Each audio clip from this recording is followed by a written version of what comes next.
Down in the deep south, folks spin tales about the grand tapestry, an invisible weave holding our world together. They say the grand tapestry is torn by folks' sorrows, and these damaged threads give rise to them evil spirits called haints. But every great while, a mighty storm brews, awakening a powerful force. A weaver, gifted with the power to reach into the past and mend folks' deep wounds. With enchanted hooks in hand, this weaver can banish haints and reweave the tapestry's thread, restoring the land so life can bloom again, fresh and new.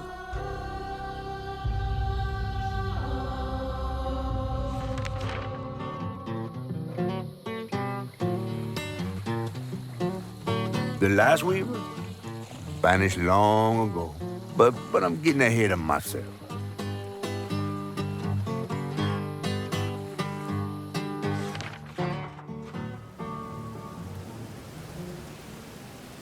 Our tale begins deep in the heart of Chickasaw County, in a speck of a town called Prospero, where the last weaver was last seen.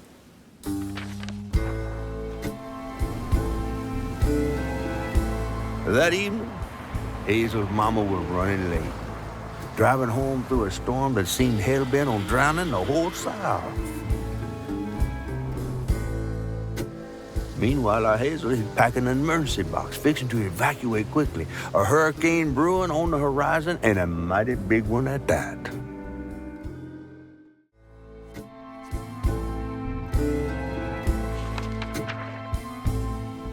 Hazel got no help from her strange grandma.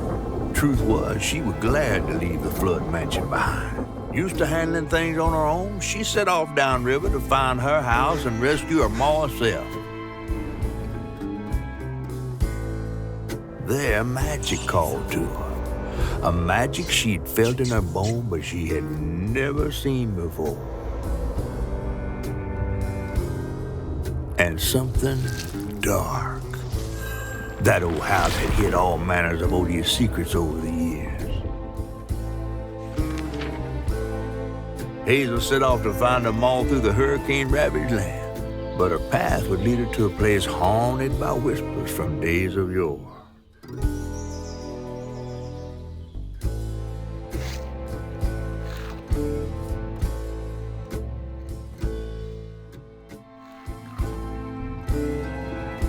On her journey to find her house downriver, Hazel felt hushed and awed by what she saw. Spirits appeared before her eyes, leaving her stunned.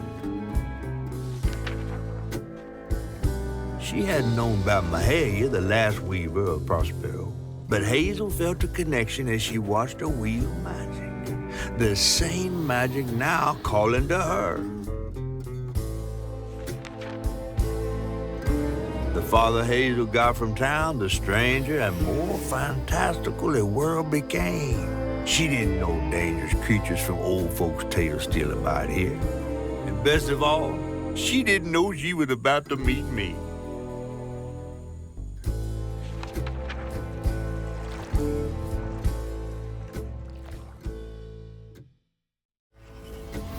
As Hazel ventured downriver, her powers grew stronger. She glimpsed the past, seeing some memories of Ma and others strange and unknown. Hazel was perturbed by what she'd seen of a giant man tree and his heartache. But thanks to my help, she reweaved his knots and sealed his pain in a magic bottle placed in the grand tapestry. Once she set me loose, I offered her my assistance to locate her Ma. But there was more than meets the eyes in these waters. More than just a gentle tree man lurking about. I guided her through the murky waters to the flooded area where her house should have washed off.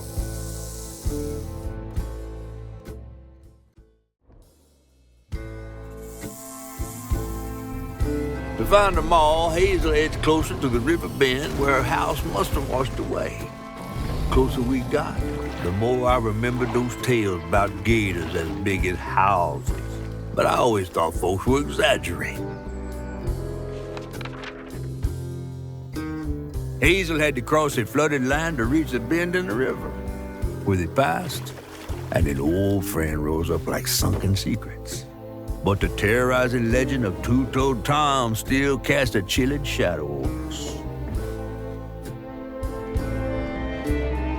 While Two-Toed Tom might have stirred up a mess round these parts, the storm sure done far worse.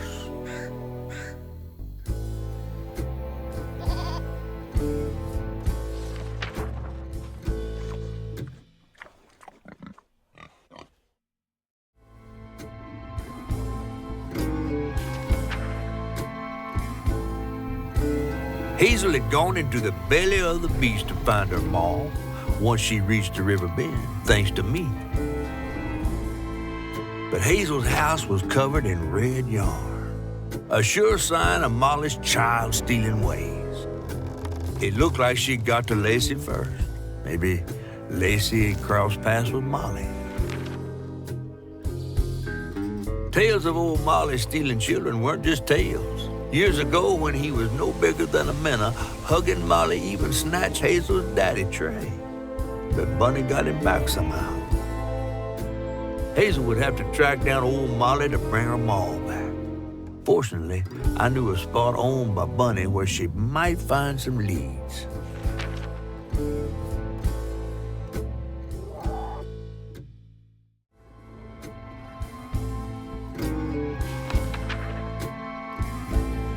While searching Bunny's cottage for clues about old Molly, Hazel glimpsed her grandma's past and felt sorry for her.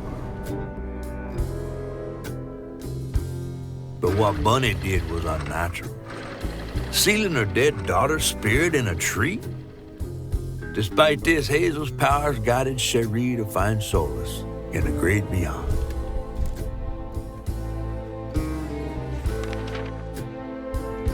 Following her lead, Hazel sought Laurent Baptiste, who knew old Molly's whereabouts, but Hazel wasn't keen on seeing him again, given a mauled history with him.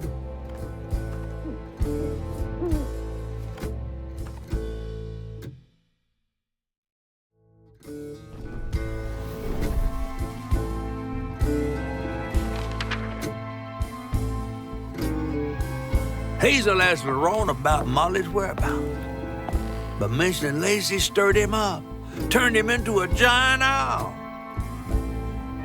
Hazel was shocked to see someone she knew transform him into a creature. Using her magic, she reweaved Laurent's old wound, bringing him back to his true self. But the guilt and shame would take its own sweet time to fade away. Once Laurent got himself together, he and Hazel headed for old Molly's lair. But Hazel felt uneasy. Even a giant creature like Laurent seemed unsure he could take her all the way.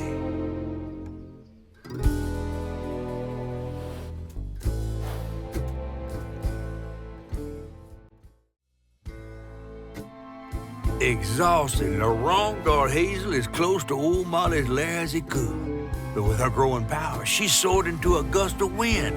Imagine that. As she got closer to the house on the hill, the hair on her neck stood up.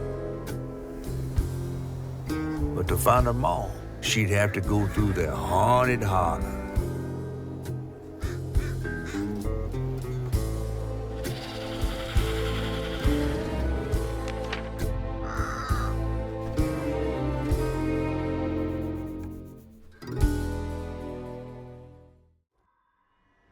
When I was a little old sack fry, folks watched out for me. But besides Lacey, Hazel didn't have nobody like that, not even her grandma. So naturally, I gave her a helping fin. A helping fin, huh? Sure. But this part's better told by me. Free falling through the air like that? Betrayed. Scared. But still, I only had my mama on my mind. And I found her. Just to lose her again. Never really realized how much of Mama's world I didn't know about, discovering she relied on hugging Molly to rescue abused children. I had it all wrong. Getting her back felt like an impossible dream. But I wouldn't give up on her. She never would.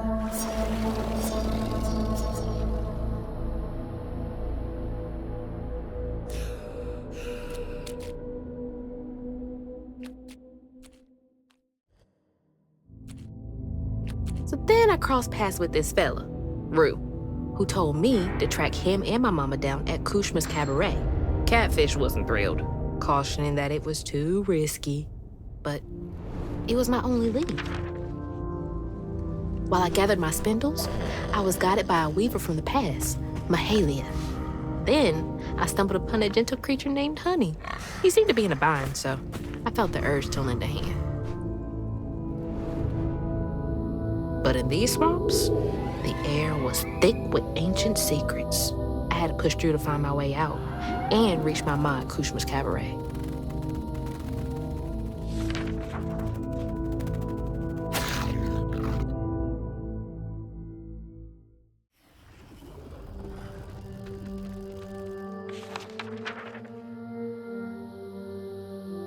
It hurt to even imagine what this woman must have endured. But thankfully, Honey found his way back to her. As I watched Honey's mother holding him close, envy washed over me like a wave. I was yearning to see my mama again, but my powers wouldn't take me back to her.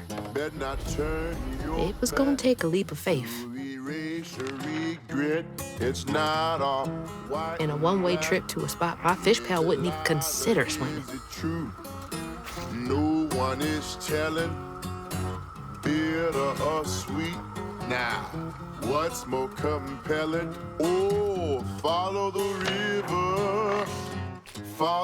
river, and find the town on the tapestry.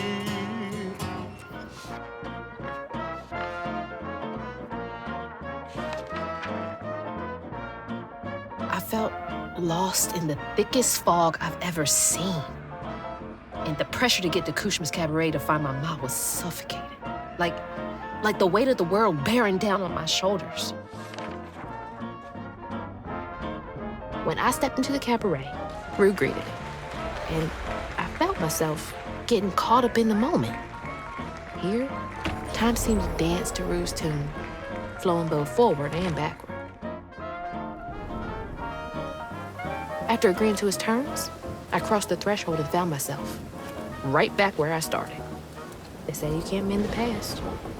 Well, I was about to put that to the test.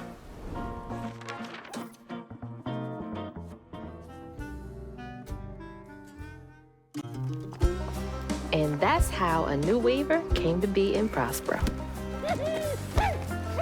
Well.